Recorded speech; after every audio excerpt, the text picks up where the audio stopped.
வணக்கம். மீள்குடியேற்ற பிரதி அமைச்சர் விநாயகமூர்த்தி முரளிதரன் அவர்களே. வணக்கம். வணக்கம். தற்போது கிழக்கு மாகாணத்தில் தொடர்ச்சியாக பெய்து வருகின்ற மழை காரணமாக மட்டக்களப்பு, அம்பாறை, திருகோணமலை ஆகிய 3 மாவட்டங்களும் மிக பாரிய அளவில் அந்த வெள்ள அனர்த்தம் ஏற்பட்டுள்ளது. சில பெரிய குளங்கள் உடைப்பு எடுக்கக்கூடிய அபாய நிலையும் காணப்படுகின்றது. இந்த வேளையில் தங்களால் எவ்வாறான நடவடிக்கைகள் எடுக்கப்பட்டுள்ளது? ஆமாம், இங்கு தொடர்ச்சியாக மழை பெய்து கொண்டுதான் இருக்கின்றது. நிலைமை மேலும் மேலும் மோசமடைந்து கொண்டிருக்கின்றது. அதாவது இன்று கூடுதலாக மெட்டிக்குலோ சவுத், அதாவது களுவாஞ்சிக்குடி, ஒன்றாச்சி மடம், எரிவில், மகளூர், போரறிவு, வெள்ளாவளி, முனத்தீவு போன்ற பிரதேசங்கள் மிகவும் பாதிக்கப்பட்டு வருகின்றது. கோப்பட்டிச்சோலை உட்பட அனைத்து படுவாங்கல பிரதேசங்களும் கூடுதலாக நீர்நிலைகள் நிரம்பிக் கொண்டிருக்கின்றது. அதே போன்று ஏனைய பிரதேசங்களிலும் நிலைமை ஒரே அளவை தொடர்ந்து கொண்டே இருக்கின்றது. இதுவரை நாங்கள் 215 முகாம்கள், பதியப்பட்ட முகாம்களில் மக்கள் வாழ்ந்து வருகின்றார்கள். எல்லாமாக 5,50,000 மக்கள் பாதிக்கப்பட்டிருக்கின்றார்கள். இதுவரையில் 8 பேர் உயிரிழந்திருக்கின்றார்கள் இந்த கடும் வெள்ளம் காரணமாக. மட்டக்களப்பு மாவட்டத்தில் மாத்திரம் 8 பேர் உயிரிழந்திருக்கின்றார்கள். இதே போன்று மூதூர், ஈச்சலம்பட்டு பிரதேசம் மிகவும் பாதிக்கப்பட்ட நிலையில் இருக்கிறது. அங்குரிய மக்களை சில வேளை வெளியேற்ற வேண்டிய தேவையும் ஏற்படலாம். அதற்காக நாங்கள் படையினரின் உதவியை நாடி இருக்கின்றோம், படையினர், கடற்படையின் உதவியை. அதே போன்று மட்டக்களப்பு மாவட்டத்திலே பாதைகள் துண்டிக்கப்பட்டிருக்கின்ற பிரதேசங்களில் படையினரின் உதவியுடன் உணவுப் பொருட்கள் சமைத்து கொடுக்கின்ற வேலையில் கூட படையினர் ஈடுபட்டு வருகின்றார்கள். அதே போன்று தங்கியிருக்கின்ற முகாம்களிலே மக்கள் அனைவரும், இளைஞர் கழகங்கள், இளைஞர்கள் எல்லாரும் திறம்பட வேலை செய்து இருக்கின்ற மக்களுக்கு உணவுகளை சமைத்துக் கொடுக்கின்றார்கள்.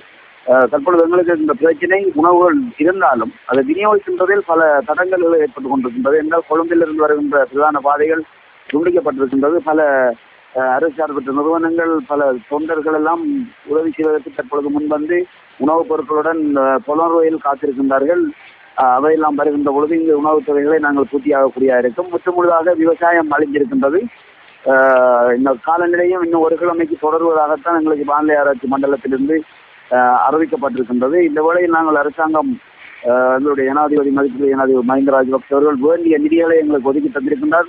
முகாம்களில் இருக்கின்ற மக்களுக்கு உடனடியான உணவுகள் தேவைகளை பூர்த்தியாக்கும்படி, அதே போன்று பல மருத்துவ குழுக்களை தற்பொழுது வரவழைத்து முகாம்களுக்கு அனுப்பி சுகாதார தேவைகளை பூர்த்தியாக்கி வருகின்றோம். குடிநீர் பிரச்சனை ஏற்பட்டிருக்கின்றது. எங்கும் வெள்ளம் இருப்பதால் குடிநீர் பாரிய பிரச்சனையாக இருக்கின்றது. குடிநீர் வழங்குவதற்கும் சில ஏற்பாடுகளை செய்திருக்கின்றோம். இதனூடாக பொதுமக்களிடம் நான் கேட்டுக்கொள்வது என்னவென்றால், சுகாதாரம் என்பது ஒரு முக்கிய பிரச்சனை.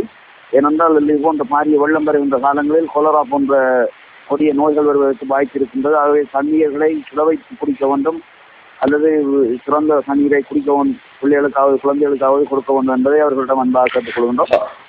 கூடுதலாக ஒரே நேரத்தில் பெருந்தொகையான மக்கள் இடம்பெயர்ந்து வந்த காரணத்தால் எங்களுக்கு 2 நாட்கள் அவர்களை சிறந்த முறையில் கவனிப்பதில் உண்மையிலேயே நடைமுறை பிரச்சனை ஏற்பட்டிருந்தது. என்றால் உடனடியாக அவர்களுக்கு எந்தவித வளத்தையும் எங்களால் பூரணமாக வழங்க முடியாத நிலை இருந்தது. அதே போன்று இருக்கின்ற பாடசாலைகள் கூட வெள்ளத்தில் மூழ்கி இருப்பதால் அந்த பாடசாலைகளில் சில மக்கள் தண்ணீரிலே இருக்கின்றார்கள். அவர்களை கூட இன்னும் எங்களுக்கு நகர்த்துவதற்கான ஏற்பாடுகளை தற்போது செய்திருக்கின்றோம். அரசாங்கம் எந்த வகையிலும் எதையும் எவ்வளவான உதவிகளையும் செய்வதற்கு தயாராக இருக்கின்றது. ஏற்கனவே ஒதுக்கப்பட்டிருக்கின்றது. எங்களுடைய அனைத்து நிவாரண அமைச்சரை நாங்கள் அழைப்போம் மட்டக்களப்பு மாவட்டத்திற்கு.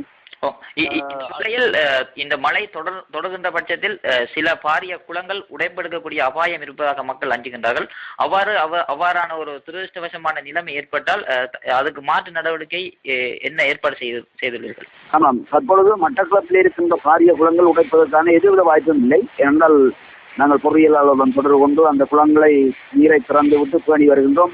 பொதுவாக உன்னிச்சை, ஹூகம், நவகிரி போன்ற குளங்கள் மிகவும் பாதுகாப்பாக இருக்கின்றது. உடைப்பதற்கு வாய்ப்பில்லை.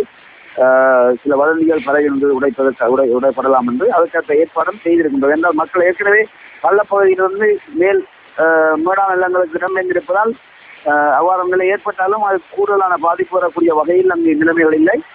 உடைப்பதற்கே வாய்ப்பில்லை. பொதுவாக அம்பாறையில் 2 சிறிய குளங்கள் உடைத்திருக்கின்றது. அதன் காரணமாகத்தான் தற்பொழுது மெட்டிக்கல் சவுத், மட்டக்களப்பு சவுத் பிரதேசங்களில் கூடிய வெள்ளம். தற்போது அம்பாறையில் கூட தமிழ் பிரதேசங்கள், திருப்போயில், தம்பிலில், கோலாவில், சென்னை போன்ற பிரதேசங்கள் மிகவும் பாதிக்கப்பட்டிருக்கின்றது. பொத்தியில் கூட பாதிக்கப்பட்டிருக்கின்றது. இதன் காரணமாகத்தான் இந்த நிலைகள் ஏற்பட்டிருக்கின்றது. இந்த வேளையில் சில கிராமங்கள் உணவுப் பொருட்கள் எடுத்துச் செல்ல முடியாத அளவுக்கு துண்டிக்கப்பட்டுள்ளது. அந்த கிராமங்களில் இருக்கின்ற மக்களை நீங்கள் பூர்ணமாக மீட்டெடுத்துள்ளீர்களா?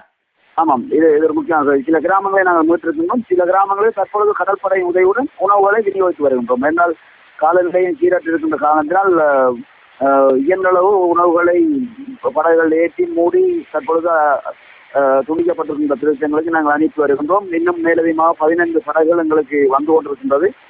அவை வந்தால் மிகவும் இலகுவாக நாங்கள் அந்த பொருட்களை வழங்குவதற்கு வாய்ப்பாக இருக்கும். கடந்த 2 தினங்களுக்கு முன்பு ஹெலிகாப்டர்களில் நாங்கள் உணவுகளை விநியோகித்து நான் நேரடியாக சென்று அந்த உணவுகளை வழங்கினேன். ஆனால் 2 நாட்களாக காலநிலை சீரற்றிருப்பதால் அதை செய்ய முடியாமல் இருக்கின்றது. என்ற விமானப்படை தயாராக இருக்கின்றது. காலநிலை சீரற்றிருப்பதால் விமானப்படை ஹெலிகாப்டர்கள் பறப்பதில் பெரிய பிரச்சனையாக இருக்கின்ற காரணத்தினால் அதிலும் தாமதங்கள் ஏற்பட்டிருக்கின்றது. இயன்றளவு படகின் மூலம் நாங்கள் வழங்கி வருகின்றோம். இன்னொரு வேண்டுகோளை நான் கொடுக்க விரும்புகின்ற ஊடாக, அதாவது இந்த புலம்பெயர்ந்து வாழ்கின்ற மக்கள் இந்த கட்டத்தில் எங்களுடைய தமிழ் மக்களுக்காக படுகின்ற துன்பங்களுக்காக தங்களால் இயன்ற உதவிகளை அங்குள்ள அமைப்புகள் ஊடாக எங்களுக்கு செய்வார்களாக இருந்தால் உண்மையிலே ஒரு பலனுடையாக இருக்கும். பொதுவாக குழந்தைகள் பால் மாற்றி இருக்கின்றார்கள். பால்மா வாங்குவதற்கோ அல்லது அடிப்படை போர்வைகள், பாய்கள் போன்ற பொருட்களை விநியோகிப்பதற்கோ உதவிகளை அந்த மக்கள் முன்வந்து செய்ய வேண்டும். பல அமைப்புகள் இருக்கின்றது. அந்த அமைப்புகளாக வந்து செய்வார்களா இருந்தால் இன்னும் எங்களுக்கு இந்த பணியை செய்வது இலகுவாக இருக்கும் என்பதை நான் அவர்களிடமும் ஒரு வேண்டுகோளாக கொடுத்து விடைபெறுகின்றேன். நன்றி, வணக்கம். இந்த வேளையில் தமிழ் சீனனுக்காக கிழக்கு மாகாணத்தின் நிலவரங்களை தந்தமைக்காக நன்றி. ஓகே, வணக்கம்.